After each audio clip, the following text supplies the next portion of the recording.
I challenged ChatGPT 4 to an iRacing coaching battle where I took your questions about oval racing and answered them myself and also put them into ChatGPT. The judge, ex-Coca-Cola Series driver Liam Brotherton. Let's see who came out on top. Alright, we are here in ChatGPT. I coughed up the $20 and we now have GPT-4, so let's see if this even more advanced model can be a better coach than even I can be. So we'll start by laying down some ground rules. Your responses must be 50 words or less. Alright, so I think it understands now, and now we'll move on to the first question. First question comes from Kale. He asks, how do I recover from sliding the tires and heating them up? So I'll put my answer here, and now we'll ask ChatGPT it. Alright. Ease off the throttle, avoid sudden steering, let the tires cool for a few laps by driving smoothly. Pitting might be necessary if the tires are extremely overheated and losing significant grip. I don't know if the pitting part was completely necessary, but I do like the points that I was giving beforehand. So now let's go to the second question. Bojo asks, what's the difference between clean air and dirty air and how do I approach each scenario? I'll put my answer right here, and then we'll see what ChatGPT says. Clean air provides maximum downforce and grip, enabling faster cornering. Dirty air caused by turbulence from a preceding car reduces grip and leads to understeer. In clean air, push harder. In dirty air, anticipate understeer, brake earlier, and be smoother with the throttle application to maintain control. Very good tips overall. I really like that one. Good job, ChatGPT. Alright, we've been broad so far. Let's get a little bit more specific. Scott asks, how do I approach ARCA turn 3 and 4? And so I will ask ChatGPT that. Brake early and smoothly going into turn 3, turn in late and aim for a late apex, and smoothly roll on the throttle mid-turn. Balance the car through the dogleg and set up to turn 4. Each car track combo requires practice, so adjust based on car behavior. It was going alright. I don't think late apex at Phoenix turn 3 is a particularly good idea, and I don't think the dogleg is in between turns 3 and 4, but we'll see. Let's go to the next question. Alright, Caleb asked, how do I bump draft? So we'll help ChatGPT out a little bit. I'll say, how do I bump draft in the Cup car at Daytona? Alright.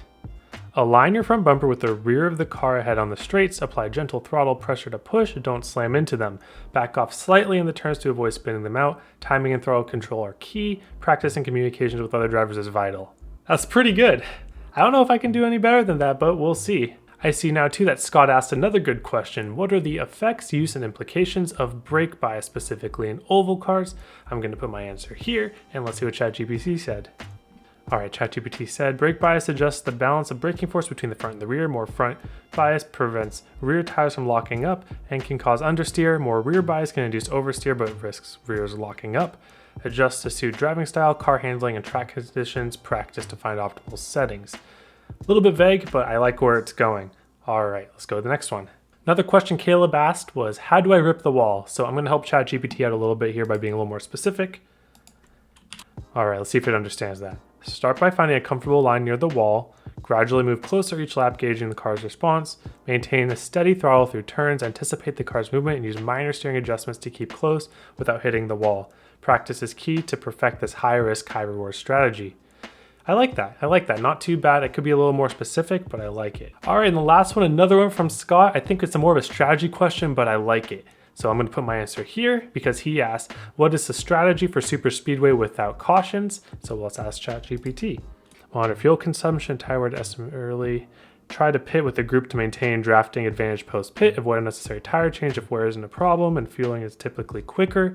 Consider splitting the race distance evenly between pit stops for optimal tire fuel balance. I like that. I like what it said so far for the most part. Now I'm kind of nervous because I got to compete against it. So let's hop right in with the pro, aka Liam Brotherton, and let's see what his final judgment is. All right, and I am here with ex-Coca-Cola driver and Hawaiian shirt wearing man himself, Liam Brotherton. How are you doing today? We're good. How are you, Justin? Oh, we're not too bad. I'm about to get exposed by ChatGPT. So, well, you know what? Let's not put it off any longer. Let's just bear the bad news of that ChatGPT is a better coach than I am. And the first question, before we get started, I'll let you know that we've constrained both ChatGPT and myself to 50 words or less per answer. So trying to keep it concise, but also conveying as much information as possible. Gotcha. Okay. All right. So question number 1 is, how do I recover from sliding the tires and heating them up? What do you think about these answers? I'd say the one on the left gives you a lot more detail. can kind of help bridge the gap if you're, not speaking the same language as someone you're coaching, and maybe certain words are sailing over their head. This can kind of help them using context clues of different things to piecemeal what you need to do. Right. So I definitely don't think pitting is necessary, like needed all the time. I don't think I've ever overheated my tires so much that I needed to pit, but you wouldn't be very popular with your crew, that's for sure. No, not at all. And then I'd say the one on the right gives you everything you need to know. Real concise, just don't overdrive, make sure you're hitting the line you're supposed to be, and then using a good smooth throttle input on the exit so you don't light your rear tires up. But could maybe miss something with, like, if you're overheating your right front, for instance. Right. All right, so which one do you think is better? I'm honestly I'm going with the one on the left. All right. I think the one on the left. All right, well, the first one on the left, we'll put the score right here and move on to the next one. Question number 2. What is the difference between driving clean air and dirty air, and how do I approach each scenario? I'm going to say the one on the left gives a little bit more context, a little bit more detail, help you sort of piece some things together. I think both miss out on some critical factors, general loss of downforce, and in some cars, particularly like the next gen car, you're actually going to lose a lot more rear than you do front, just because that's how those cars are. And so it tends to manifest itself more on corner exit than it does on entry. Right. Despite the one on the left giving a little bit more context and detail, I think the one on the right gives you a little bit better advice when applying it in the sim, especially about crossing the wake. I think that's a really critical phrase right there. So, one on the right, final answer? Yes, one on the right. Perfect. We will go on to number 3. All right, number 3. How do I approach turn 3 in the ARCA car at Phoenix? I think this one might have finally revealed itself as to who is who. We might have finally exposed ChatGPT with this one, unfortunately. What, the dogleg isn't between turn 3 and 4? Oh, I got that wrong then. Give it credit for whoever's on the right. There is some really good information there. Just clearly probably lacked a little bit of understanding of the corner. You tend to want to have an early apex in turn 3 because of the opening of turn 4. Right. Obviously, dogleg is not in between the two corners. So I would say easily the one on the left in this situation. But there is some similarities. Brake early and smoothly, right? That's a big thing for Phoenix. Smoothly rolling on the throttle. So credit too. It's not bad. It says to practice. And practice. Yeah. And practice. That's really important. Yeah, practice is very important. All right. That one might have been a bit more obvious, but let's move on to number 4. How do I bump draft in the Cup car at Daytona? With the same ideas, but kind of a different execution with each, for sure. Yeah, there's some details in both that I think are really important that either one doesn't have. I'm going to say I prefer the one on the right simply because it helps people understand that sometimes you have to lift to go quicker. Yeah.